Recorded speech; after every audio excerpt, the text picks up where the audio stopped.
What's up, guys, and welcome back to another episode of Combustion RC. As you can tell, I'm wearing a beanie because it's white stuff. There's white stuff. That's right, it is minus 15 degrees out with a wind chill of minus 29. So I have my space heater, my beanie, hoodie, and I've even got this little corner blocked off with a little blanket wall to help hold the heat in around the desk here. As you can tell, I'm in a slightly different spot than the last few videos. We are doing some rearranging as we do some packing. That's right, future stuff. We're going to be moving. More on that to come. But part of it is why I'm building this. The SR10m street stock kit. Let's just say we're going to be a little bit closer to an oval. So it's a good thing to have. Let's get into today's video, shall we? In this, we have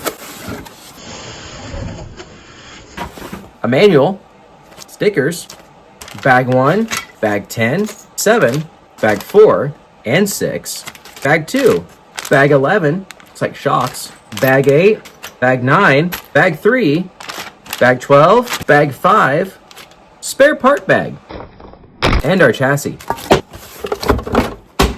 All right, this one will be very similar to the last build video we did, so keep your chassis out, keep bag 1 out, and keep bag 2 out. This is what we'll do today. There's a lot of this that's different. There's some of this that's going to be familiar. If you remember the B5 or the B5M or the SC5M, you'll remember that they had a 4-gear stand-up transmission. That is in this kit, so that is awesome because we're racing on dirt oval, which is typically a little loose. And what do we need when we have loose dirt? We need rear traction. What do you get the best rear traction with? With a mid-motor car, the stand-up 4-gear. I wish this was in more of their dirt kits and not a 5-gear laydown and a buggy, because not every track in the country is sugared clay indoor. Just saying, associated. If you're going to make a dirt car, don't make it to where it's basically a carpet car with slightly different suspension geometry. Keep the stand-up transmission, please. Thank you. For those of us who race on loose dirt. Because even here, the off-road track for a buggy is loose dirt, outdoor. You need a stand-up. Laydowns just don't cut it. I digress. Keep your spare parts bag out. Keep your other bags out. Until then, put your bags back in the order that we'll be getting them in. 12, 11, 10, 9, 8, 7, 6, 5, 4, 3, 2, 1. If you've seen any of my build videos, first things first, we need to get our parts out and in order, our screws out and in order, and we don't just have a big bag of bearings this time. They put the bearings in the packages that they need to go in, so you're not going to have to sort bearings like on the SC64, okay? So that is a good thing. They're also not going to have as much hardware to sort because it looks like they broke this down just a little bit more, and so it's not as much of a cluster. That's kind of nice. So get your manual out, get it spread out, watch my last ones. If not, this is your first one. If you're building an associated kit, you're going to open your manual, flip this page open so that you have all of your screws and hardware sizes right there so that it's ready to go. That way you can put stuff on there if you're not sure what size it is, and we can get going through that. So put bag 2 aside for now. We're going to cut open bag 1. Go ahead and pause the video right here because we're going to have this bag cut open and sorted out. I will give you a heads up on this chassis. If you notice it has what looks like a film on it, it's because it is. Pull the film off of both sides. It's because this is a fiberglass chassis, and so it has a protective film for shipping. You can also get protective sheets for the bottom from many different brands. I believe Shell Racing, Upgrade RC, maybe Sticky Kicks. Should be Sticky Kicks. I mean, Ray, if you're not making them for these yet, I gotta look on your website. But if you're not, thoughts. So we're gonna open bag 1, which is our front brace and steering rack. I'm gonna flip you around and have you aiming down so we can get working here. All right, so as always, we're gonna use our X-Acto knife to go ahead and rip our bag open here. I'll go ahead and do the first bag just so you have an idea of what we're doing.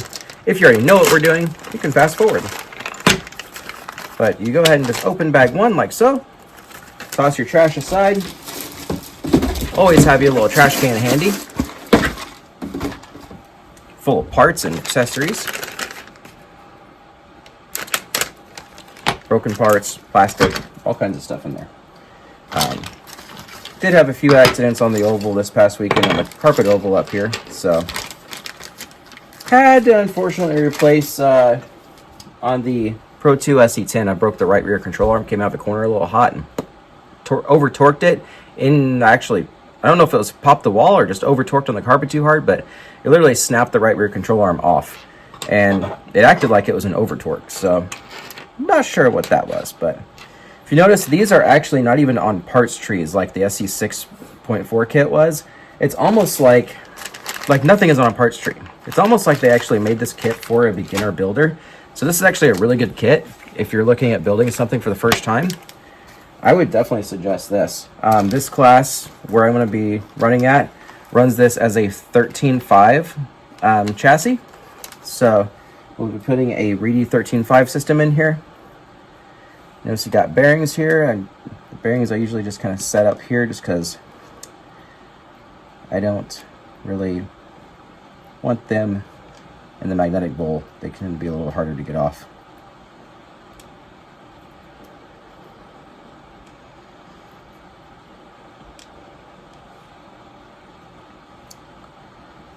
Ball studs.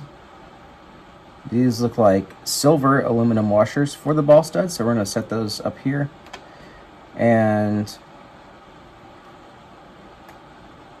these are all three the same length. So unlike the SE 6.4 kit, and then these countersunks we'll put up here since they are black steel with no grid magnetic. But these ball studs actually look as though they're all the same length. Let's see, what size are they here?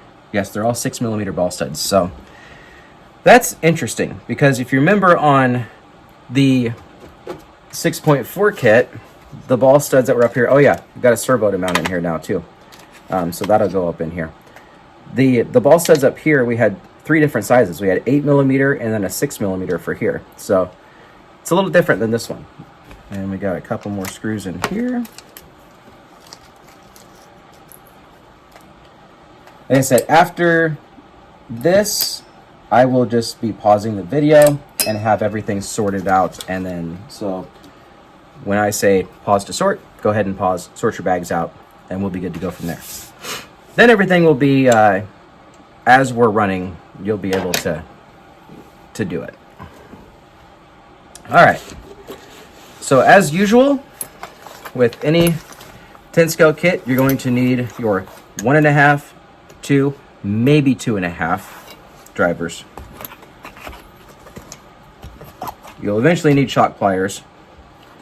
My 2 on here is already in my speed gun, which we're going to have that handy. The fiberglass chassis, I'm going to say, is probably a lot like carbon fiber where you don't want to zit into it too much. So you want to hand tighten those, just zit to get it going. As I've said before, I tend to use my Aeromax for kit building, just for the simple fact that I prefer the lighter weight, less abrasive handles for building. So we're going to go ahead and pull out our 1.5, 2, and 2.5. And then I believe, possibly in the next bag, we're going to need our 5.5 hex or nut driver box wrench, whatever you call it where you're from. You'll need that for this as well. So let's go ahead and just set our tools aside. And then we can take our bag of tools and set it down. Hang on. If you know of a good tripod for a phone, let me know in the comments below, because this one's on its last leg, but it was like 12 bucks at Best Buy, so it's to be expected.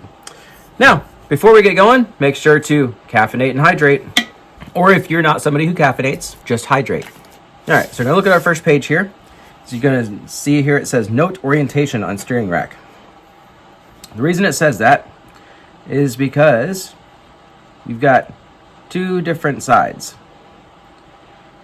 If you notice here, this side's got cutouts on it. This side does not. In the picture, we have no cutouts, so make sure you're upright like that. And then that is going to face this way as such. Those are rack crush tubes. So those are not ball stud washers. Well, look at that. So the ball studs are going to go directly into this. We're going to take two 6mm ball studs. We're going to take our 2mm wrench. And we're going to get our ball stud on there and get that in.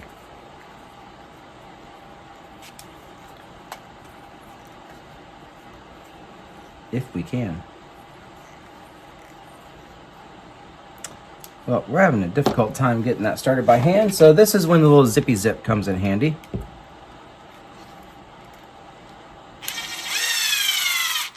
As you can see, sometimes it takes a little extra friction to get it going.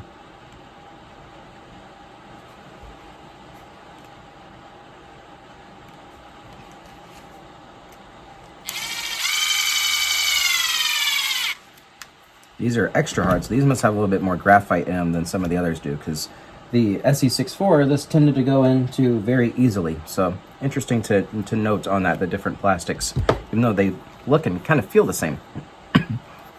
It does sound different though. It sounds like it might be more hard when you rub the plastic on there. Actually, I guess the mic's on this side. Hear that? You don't hear that on the other one. So this is a little bit harder. Besides that, we just noticed that it is. Okay, so now, excuse me, I'm gonna get our washers in, or our bearings in here. If you notice, these aren't sealed bearings, so they're just metal race bearings. They have a little metal race in there instead of a rubber seal. And then you're gonna make sure your crush washer is dropped down in there.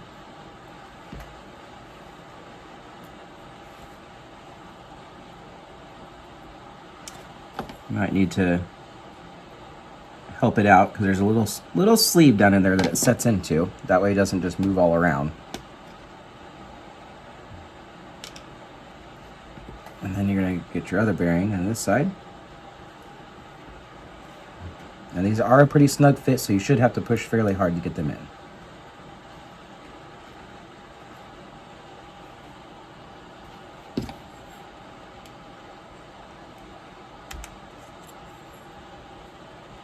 Sometimes your crush washers move on you.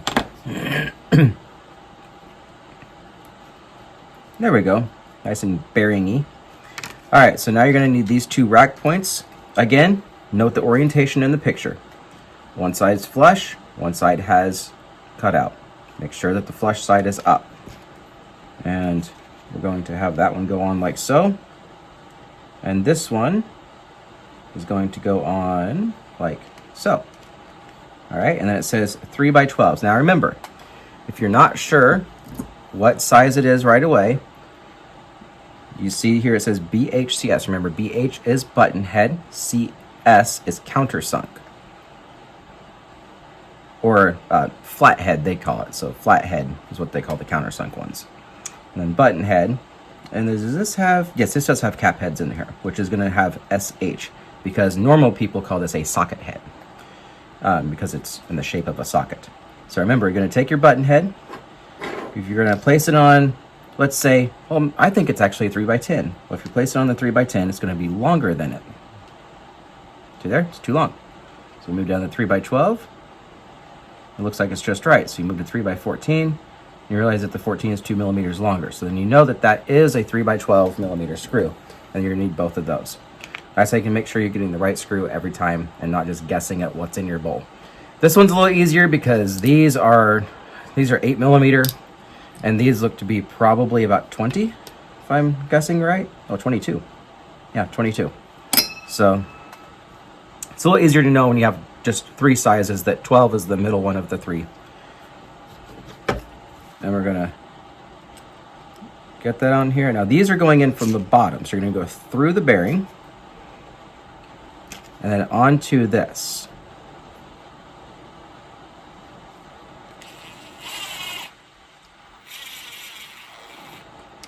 If you remember in the last one I was saying, like, well, shouldn't that plastic push on the whole thing since it's wider?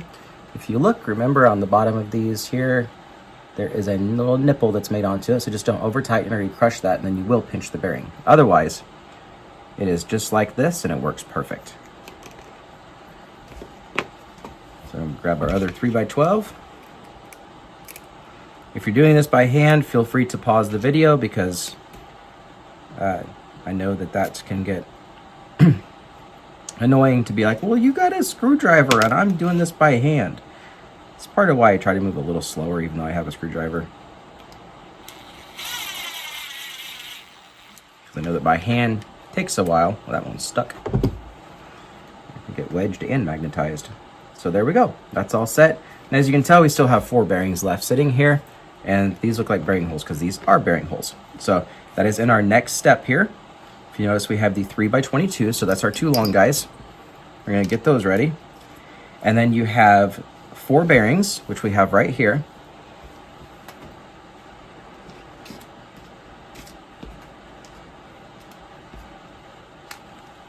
And this cross member brace right here, which helps hold these from doing this. The other thing you'll notice is that we forgot the ball stud on the last step. So grab your last ball stud and just put it in the top there. And like I said, this is a very hard plastic, so might need to get it extra going to get it in. Get a little extra pressure there. There it goes. Come on.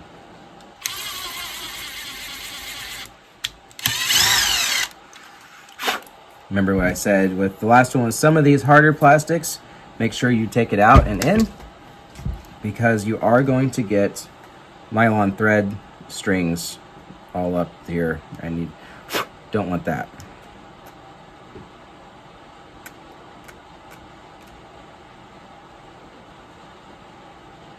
Because it creates heat and friction, it's cutting its own lines. There we go. Now that will be easier to use. Look at that. Right in, easy.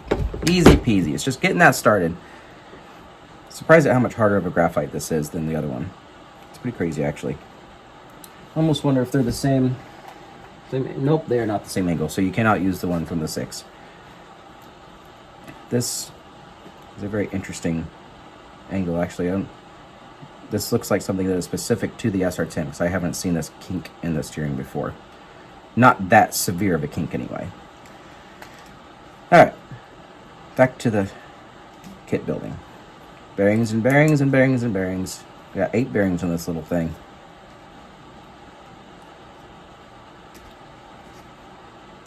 If you guys watched the SC 6.4 build videos, did you like them? Did you find it informative? Was it good? Or is there things that you wish was different? On this here, there is also an orientation on this. If you notice, there is, again, little nipples made onto it. Make sure those are facing the bearings, not away from the bearings.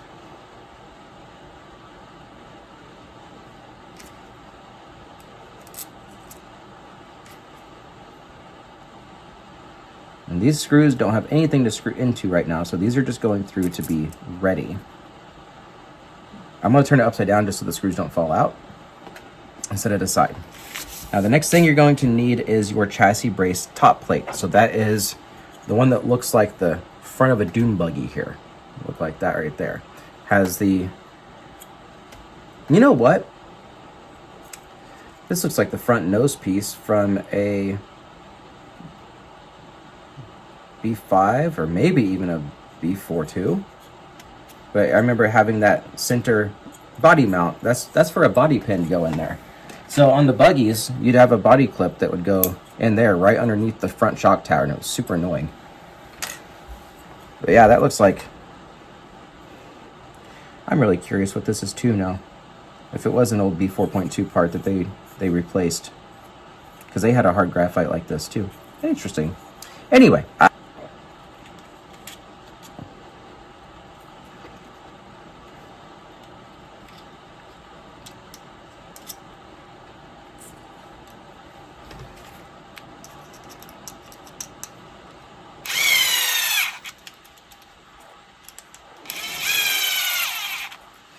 and if you made it too tight, like that, see that? That's what I always say. Make sure you're not getting them too tight.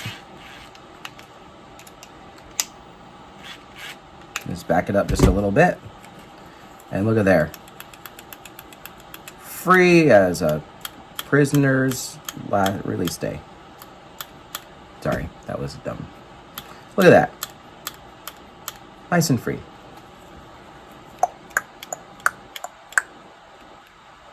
You notice it does have a little weight to one side just because of the shape. All right, so then we're going to get our front bulkhead here. Notice that there is a up and a down side. So this is the side that faces forward. You're gonna have these little droopy wings down because this goes over this, as you can see there. This looks a lot like a B4.2 front end. And then these little nipples here go into these. And these nipples slide into there, as so. Get the, there we go. And if you can grow a couple extra hands to help move stuff around, it usually does help.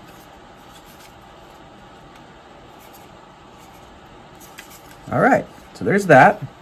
Now it says that these two 3x10s are for the top mounting holes, because the bottom is going to go through the chassis.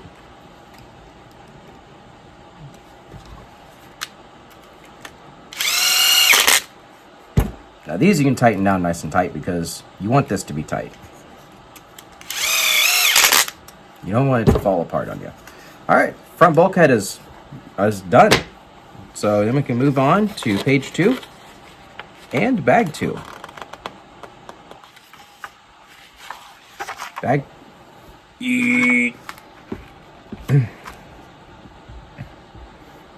All right, so bag 2 is 1 block. So yeah, not bad. Looks like we're also going to use bag 3 today because I want to go ahead and get the full front end done. We're on to bag 2. Pause the video, get your parts laid out, and then we'll get on to bag 2. All right, so we have bag 2 cut open, and we're ready to start. Go ahead and going through that one. Just make sure you pick up your last amounts of trash. We have our caster blocks, steering blocks, front axles. We've got screws. These, what do they actually call them? They call them caster block bushings.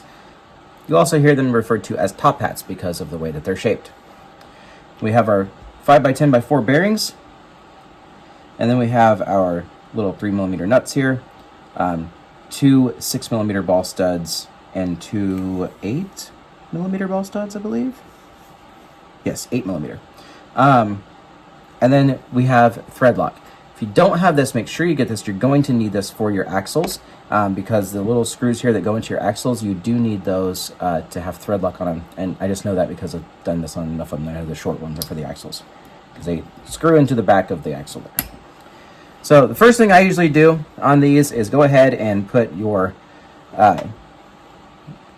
ball stud on the side that's flat, not the side with the cutout, on here, and put your bearings in, because then you're pretty much ready to build after that.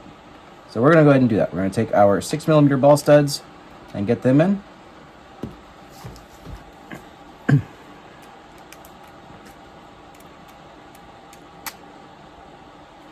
Notice they go right through. Zip! You're like, wow, that was easy. You can pull it right out. That is because, notice there's a nut. Bloop. Sometimes you feel like a nut, sometimes you don't. You need these nuts. And they slide in the bottom right there. You can see there's a hexagon shape. Pop right in there. And then you don't even need your zippy zip. You can just put that in there like so. And hand wrench it in quite easily. These do not need thread lock because these are nylon locking nuts. What that means is there is a little ring that goes around the inside of the nut there that is a nylon ring, and that actually locks onto the ball stud. So you can do that on both of these. If you can hang on to them. Like I said, it's very cold. My hands are incredibly dry. I'm sure you can tell that they're cracked and ashy. This is, unfortunately, it's, yeah, my hands look like this with using O'Keeffe's. So, yeah, that dry cold gets to me for sure. Probably noticed that I got some black paint on there. Yeah, I'm an elder emo. I probably noticed that this one looks a little green. It's because I helped my dad paint his new RC body yesterday and got a little overspray on my thumb. All right, there's that all set up. Now we go on to our actual caster blocks. Actually, sorry, getting ahead of myself as usual. Actually, I haven't used this in a while. Let's make sure. If you haven't used your thread lock in a while, make sure it's shaken up well so that it's not separated, because it will separate. So you're going to grab your axles and then your axle screws. Do not use your speed gun on these.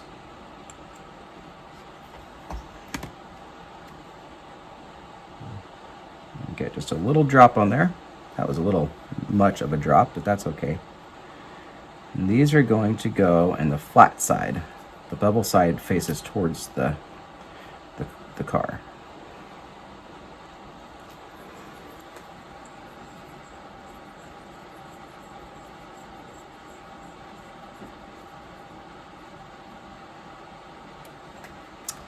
Until I got too much on there. It's on the axle. All right, this is a time in which I wish I had paper towel. All I have is Kleenex, but it still will absorb the rest. Like I said, don't get too much on there. You don't want that down in your bearing, so you don't want to thread lock your bearing. So the last thing you want to do is lock your bearing up. So like I said, through the flat side, the bevel side gets the screw. This one I'm actually going to put it directly in here. Let's see if that'll alleviate some of that that overage. That was also a much smaller drop than I got on the last screw.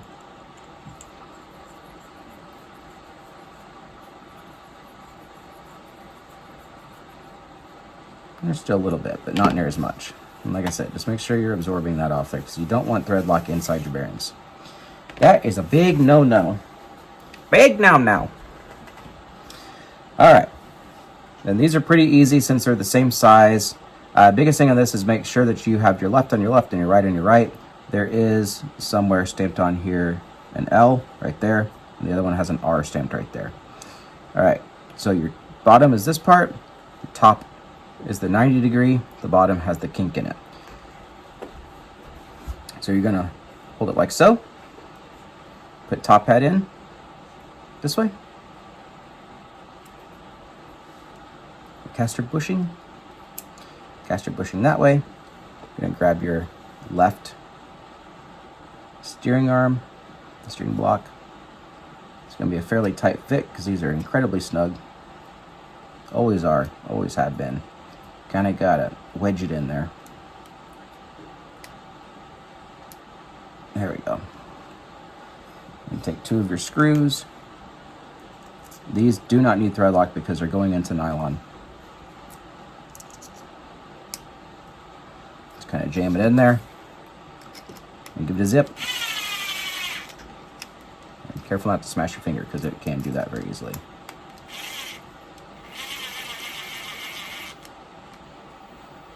There you go. And just till they're a little bit snug, this one might have just been over tightened a touch. There we go. And you'll notice that there's a little stick to it. Those will wear in. It's because these are snug bushings, like I said, they will wear in. And then your 8mm goes in this hole here with the collar of the ball stud sitting down inside that beveled cutout right there. Or not beveled, convex cutout. So when it's all said and done, it should sit nicely down in that, just like that. And that is a completed steering arm. So now we're going to do the same thing to the other side. Putting these in here, like so. Again, so there's an R on there. It's upside down, but it is on there. There we go. Right side up.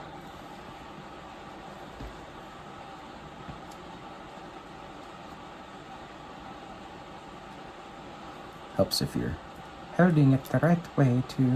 Whoopsie. Whoopsie.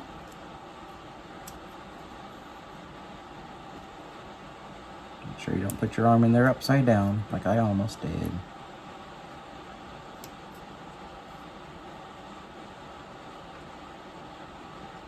Notice the only thing you hear in the background is my little space heater. And no dryer, washer, no kids. Laundry's pretty well caught up. We're able to get 2 days of daycare a week, so that's nice. Those daycares are very hard to come by around here. So it gives me a day to do some recording. Which is good, considering this week, you know, as you guys who are regular subscribers have noticed, I didn't get my video up until Saturday, and I'm supposed to I usually try to get it up on Fridays, because that's when I tell you guys when I have them up. Unfortunately, with forgetting to record at the on-road race, and then forgetting to record at the oval race on Saturday, I didn't have any footage until Thursday night, and then Friday I was editing all day, so I didn't get it up until Saturday morning. But such is life sometimes, you know. Sometimes you just got to roll with the punches. But this week I am going to be running on-road. I've got the Fortec set back up for the on-road class. Might have some footage of that to throw on as well. I know that's something I kind of wanted to get going with, some footage with the on-road, because you guys haven't got to see in the on-road yet. All you got to see was some on-road oval, which is fun if you're the driver. If you're watching, it's a little boring. And then you kind of see some places where it gets a little rough. As you noticed in the main, I started in second. I actually had the fastest car on the track.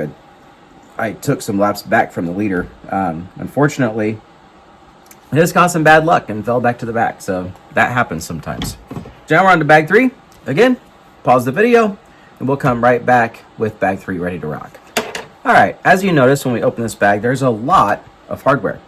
Not near as much as that was in bag 1 and 2 of the SE64. Basically, you'd have to open all 3 of these bags and just throw all of those things into the bowl and say good luck, because yeah, bags 1 and 2 on the SE64 were just kind of ridiculous, weren't they? This bag's fun. We got some gold wing front arms, which are these nice curved ones here. We have our front shock tower, body mounts, bumper, our hardware. There's a lot of countersunks, so it looks like, yes, we're going to be getting into our chassis. Not in this bag. Oh, this is for the bulkhead attaching. Okay. And the bumper. So we're not getting into the chassis just yet. And that's not until step 4. Or bag 4. We do have our ball stud washers, which are aluminum, and our front hinge pin brace, which is also aluminum, or for my friends in the UK, aluminium. If you are from the UK and you're watching, or Europe in general, I do have a question for you, and I love your comments below. Is dirt oval getting to be a thing there? It seems like it's picking up pace quite heavily here in the US. Just wondering if it's that big overseas, or if it's just still kind of a US thing, because I know that it seems like we're getting a lot more people at the track. So I'd love to hear if you're running dirt oval over in Europe, or I believe I have a lot of Australian viewers on this channel as well, if I remember my demographics on my analytics correctly. If you're running dirt oval in the UK or Australia, I'd love to hear from you. Comment below if you are. Love to hear from our international viewers. All right, so step 1 here. We're going to be getting our caster blocks and steering blocks connected. So we're going to need our arms. So it wants us to start off with the left in the image. So the right will be just opposite of everything. We're going to do the outer hinge pins, which are short ones. That's one way to do it. Put them there so I can see them, because they blend in with the bowl. And we're going to need 2 for each arm of the 2x4s. So if you notice, you got 2x3 and 2x4s of your little bitty guys here. So you're gonna need 2 2x3s somewhere in here, probably for the inners. And then you're gonna need your 2x4s for these. So go ahead and pull out all 4 of the 2x4s.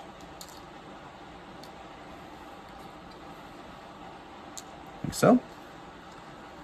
There's that. Is there anything else we need for this section? No, that's all we need there. So this is actually fairly straightforward and easy, because you can see there's no washers that need to go in here. We can't adjust the track of the front at all with the outer caster. So you literally just line it up with the holes like so, hold it in place, slide your hinge pin through. Make sure that this here, these holes for your shock mounts, and the ball stud are facing the same side. That's how you know if you're on the right side or not, because your shock's gonna go in here and the screw should come from towards the chassis into the arm. Just like your ball stud here is for the steering arm to the servo. So it should be on the inside of the vehicle. That's the easy way to tell if you're getting it right or not. And these are a 1.5, so we need to grab our little bitty guy, little 1.5 driver here. Put our 1.5 on here. And slide it there and then screw it in. And that is your capture screw for the hinge pin so that it doesn't fall apart. Just like so. And same with this side. You're gonna put this on here, making sure that ball stud and shock mount holes are on the same side. Slide your hinge pin through. One of your 3x4s.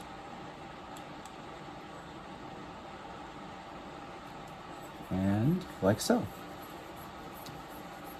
And then you're gonna have another 3x4 that's on the inside because your hinge pin for the this side, your inner hinge pins go in from the front, which is where we have our aluminum brace. So you have a screw in the back that holds it on, and then the aluminum brace with the screw in the front that holds it on as well. So you can remove the hinge pins from either side if you need to do any maintenance, or if you break a control arm at the track, which in oval racing is very common to break a control arm because you are going very, very fast.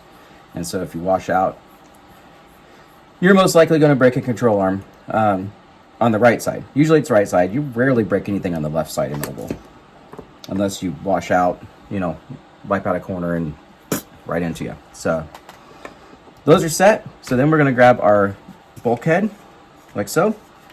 Set it just like the picture is.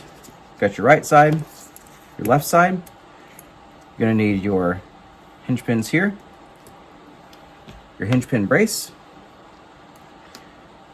these itty bitty little guys,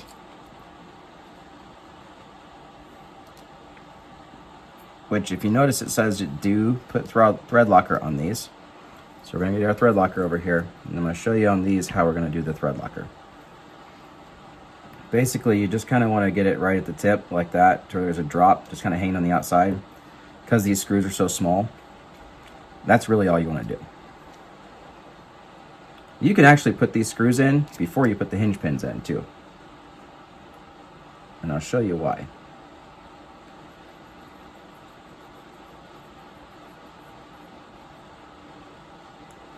So get your screws there.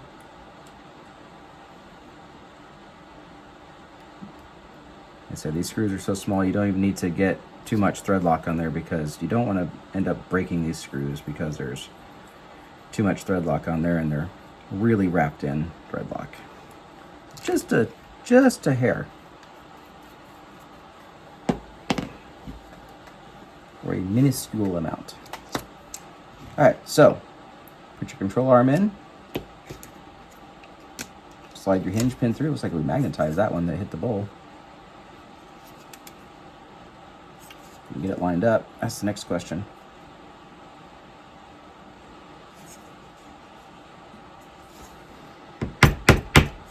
Sometimes they need a little persuasion. That's all. It's just persuasion. This is when I wish I had my Hootie hinge pin reamers. But like I said, they're in one of my videos about tools. There's 4 different ones. The arms are reamed out well. It was just, or not the arms, the bulkhead is reamed out well. It's just the arms that are tight on the back sides. And so that's something that you just kind of have to deal with. The Hootie arm reamers, they come in 4 different sizes. There's a 3, 3.5, 4, and 4.5 millimeter. And those go in here, and they have sharp edges that are serrated opposite directions. So you just stick it in and kind of go like this, and you ream out the inside to where it's just nice and smooth and open, to where you get that kind of flop arm like you'd have on your more expensive kits like the SC64. So now we've got that on. The reason I said is because if you notice here, this gets screwed onto your bulkhead on the front.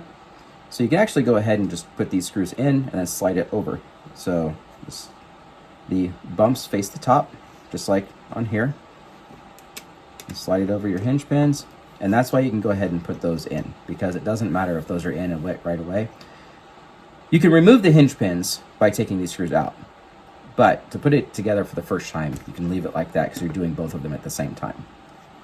And then we're going to grab our, looks like 3x10 screws, which these look like 10s. Let's see if I'm right. They are. So these are our 3x10s.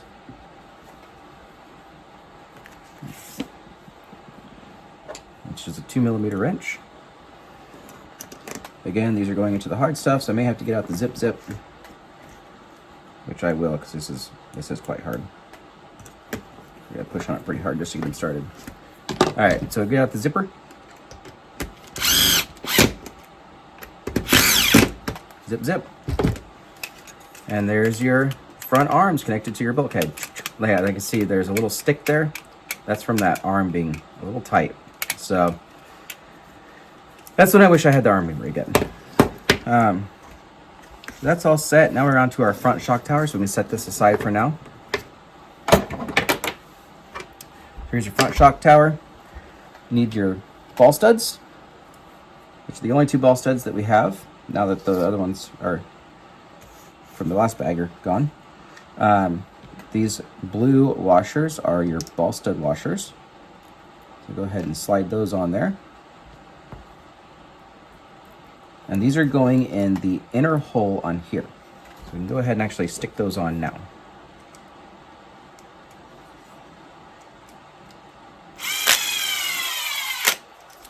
Yike!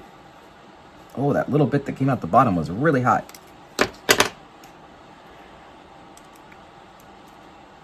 My goodness.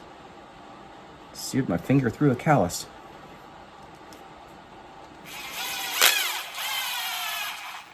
That's when you know that graphite is hard, when it comes out that hot. Just that little nub sticking out the bottom burnt my finger. My goodness, you can see the little circle right there. That was crazy. All right, so here's where it gets interesting, because they tell you to put the shock mount screws on the outer holes. Now, I know the type of dirt that I'm going to be running on, so I'm not going to do that. So I need the 3x26, which are these 2 really long guys up here. And then you need these 2 nuts that are non-locking, just regular old flat nuts. All right. And you're going to need, what else we got here? Looks like that's it for this one. Okay. So I know that because it's going to be a banked oval, I need my inner one at more of an angle, or I'm sorry, my outer one at a harsh angle, my inner one standing up.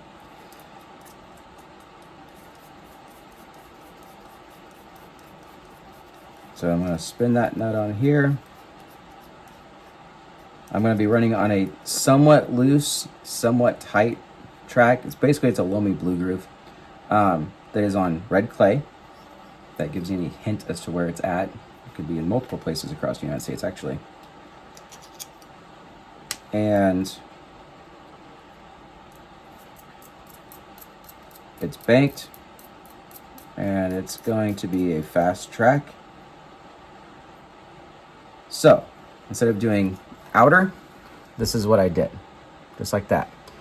So the left side of the car is going to be standing up, the right side of the car is going to be laying down. If you're wondering what that looks like visually, let me grab the Pro 2 here, because I had this set up for oval and I haven't changed it back, because this is also going to end up being an A mod.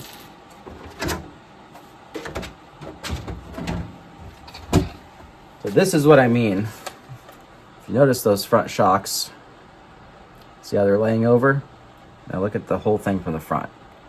It makes it to where when you're in the corner, it makes it to where the whole thing, when you're leaning up left or on the right side, it makes it all nice and flush. That's the reason that my right side is cambered in 2 to 2.5 degrees, and my outside is cambered out. That way the way it leans up, it rolls up flat. Also got the inside towed out just a hair to help pull it into the corner. So little things like that make a big difference. And that's why we're doing this to the shock tower, because I'm just getting it ready right now before we even get going too much with the actual kit itself. So, got our shock tower. Now we need 3 by 12 button heads. We need 4 of them. And looks like we only have these screws that we have 4 of that are button heads. Because these look like 2.5 by something. 2.5 by 10s maybe? Those are long and they're smaller. So yeah, 2.5 by 10s are what those are. All right, so now we need our front bulkhead that we just did. All right, set our shock tower. If you see, there's the nipples here. They go into those holes. Just like so.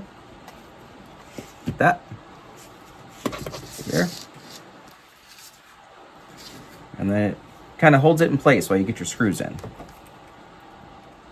And because this isn't carbon fiber, like the truck was, we can let her eat. Just make sure you're doing opposite corners. So top left, bottom right. Then go over to your bottom left. And then your top right.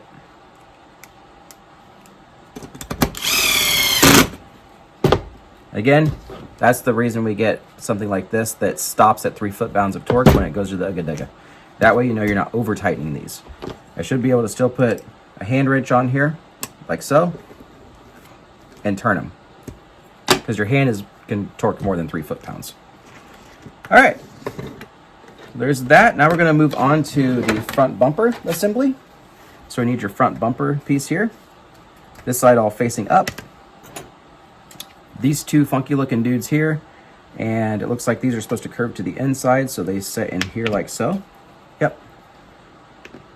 And these do actually slip in kind of tight, so they should hold fairly decent while you get your screws in. And so you got those holes right there. And you can see you can't see light through those, you can the other ones. All right, so we need 3 by 10s, which we have 4 of there. Does it say 3 by 10s anywhere else? Yes, here we have 6. So we got 6 of these guys right here. So I know these are our 3 by 10s. That's the easy way to do it without having to measure them up.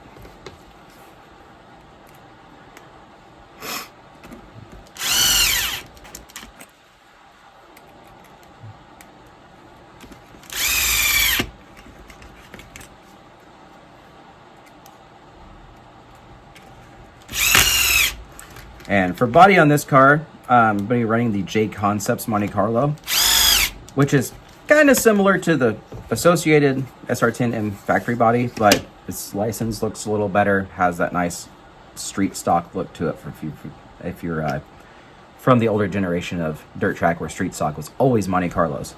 I think it kind of still is for the most part. But they also have a 78 Camaro that's pretty cool. I mean, it's kind of overrated to run a Camaro and everything, so that's why it's like, yeah, I'm going to run the Monte Carlo. I like the Monte Carlo. All right, so there's that part. Now we're going on to our towers, which they have multiple pieces for these towers, so that's crazy. All right, so we need 2.5 by 14 socket heads. That's these guys. And then we need 2.5 by 10 button head, which is these guys. And we need 3 by 10 flathead countersunk, which is these guys. All right. And then we got our pivot body mounts and the body post sleeve and the actual body post. Now here's something very interesting on these body posts. They are a hexagon shape on the bottom. You can put these on wrong, as weird as that sounds. So what you want to do is you want to make sure you don't put it on like this. Don't put it on like this, because if you notice, you're at a sort of a funky angle there. So you want to put it on with the holes to the side, because once your actual body mount is on there, this is going to go on forward and backward with the rocker sleeve. They call it body pivots. I call it a rocker sleeve. Same thing. So we're gonna go ahead and put these in first, just so that they're done and we don't have to put any more screws in the bottom on this. So again, just make sure that your holes are facing horizontally.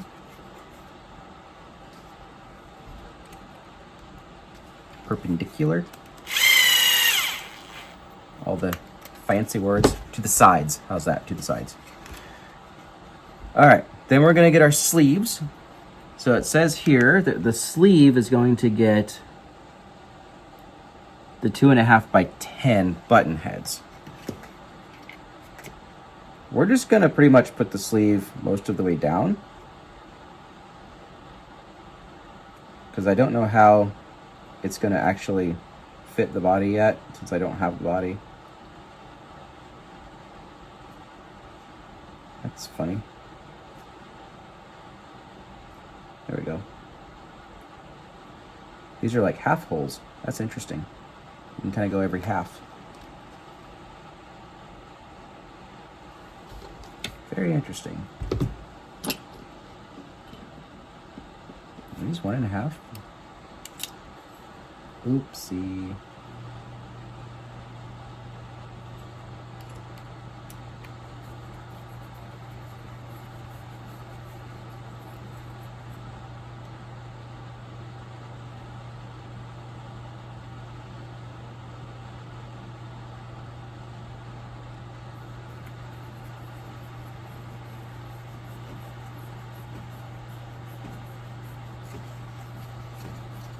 And you can use your speed gun for this if you want to as well. I just don't feel like getting the bag up and opening it up to get the 1.5 out of there, since it's only for these couple. Because these are socket heads, so these should be 2s. Oh, they're 1.5 as well. Actually, I'm gonna go ahead and get that.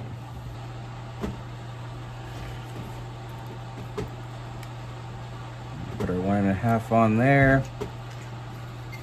And the way I'm doing these, since I don't know where they're gonna go, is I'm putting them all the way down. As you can see, nothing lines up. And I'm going up to the first hole that lines up, and I'm just holding it right there. And that's where I'm putting it for now.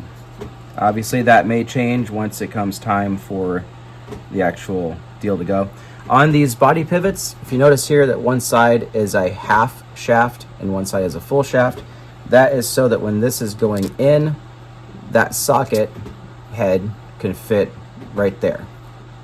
So that's why it's like that. So you want to make sure that the solid side is to the inside, because that's where the socket screws into. And these are going to fit, if you notice there's a big hole underneath the actual body clip hole. That's going to go in like so, and then get screwed down. Oh, those are 2. I did that for 1 screw. My goodness.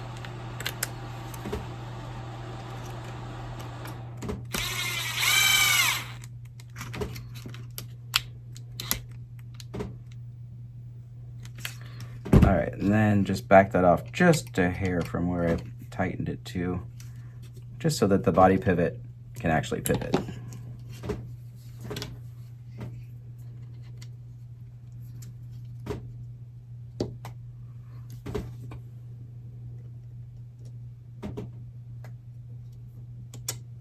All right, like so.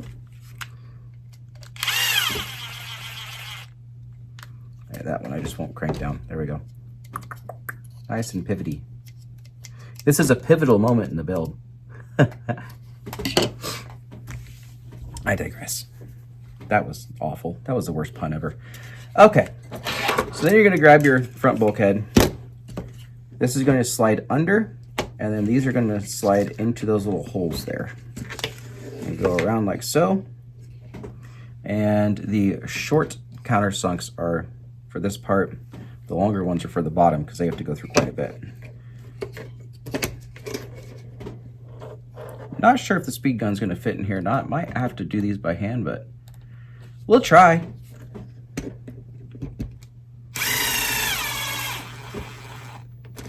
It barely fit, but it fit.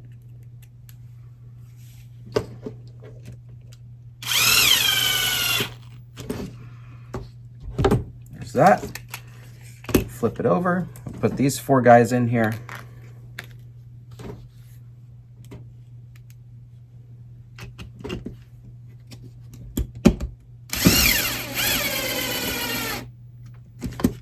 Again, opposite sides, just like we did on the shock tower.